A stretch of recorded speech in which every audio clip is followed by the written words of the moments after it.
अब हम लीजन को कैसे आइडेंटिफाई करेंगे? सो बेसिकली हमें पता है अगर लेफ़्ट हेमीप्लेजिया है यानी लेफ़्ट पैरालिसिस है, ठीक है, ये बंदा है और उसकी ये लेफ़्ट साइड पे पैरालिसिस हो गया है, ठीक है। हेमी सेंसरी लॉस है और लेफ़्ट हेमी एनॉप्सिया है with eyes deviated toward the right side. तो जस्ट रिमेंबर कि जो फेस के सिम्टम्स हैं अगर वो राइट पे हैं तो राइट लीजन है, अगर फेस के सिम्टम्स लेफ्ट पे हैं तो लेफ्ट लीजन है, क्योंकि इस पॉइंट पे मोस्ट लाइकली क्रॉसिंग नहीं हुई होती क्योंकि मिड ब्रेन में जाके यूजली क्रॉसिंग होती है। So this is right MCA stroke. Now how do we know it's MCA? It's because usually MCA की जो artery है that supplies the face and the arms, ठीक है।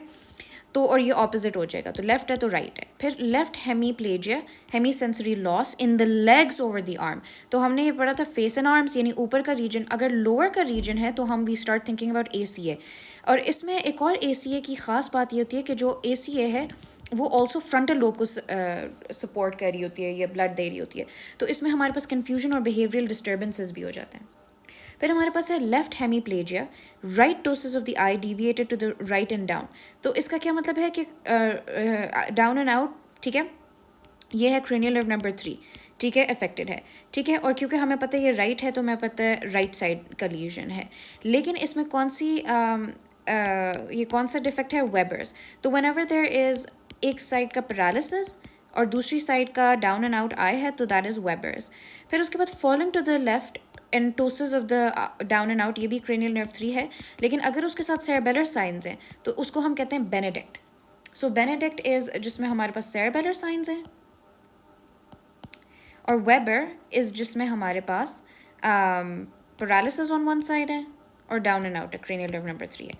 Then let's talk about left hemi sensory loss, Horner's right facial sensory loss. So that is pica, जो posterior artery का आती है, and that's Wallenberg.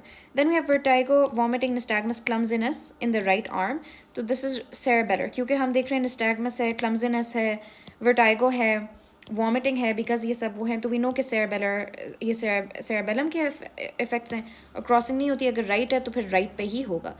Total paralysis except for vertical eye movement, this is the basilar artery. Complete paralysis is always basilar artery. फिर उसके बाद EEG buzzwords हैं, 3 hertz spike and wave, ये मैं ऑलरेडी बता चुकी हुई हूँ कि ये ethosexamide देंगे क्योंकि ये absence seizure। Triphasic जो bursts हैं that is CJD, ठीक है, crazy jumping होता है, ठीक है, और hepatic encephalopathy में होता है। Diffuse background slowing, तो जहाँ पे हमें डिफ्यूज स्लोइंग का वर्ड आएगा EEG में तो हम सोचेंगे when does the brain slow, तो वो डिलीरियम में होता है। और साइकोसिस में ऐसा नहीं होता, हालांकि सिम्टम्स मिलते जुलते हैं, लेकिन EEG चेंजेस साइकोसिस में नहीं होते।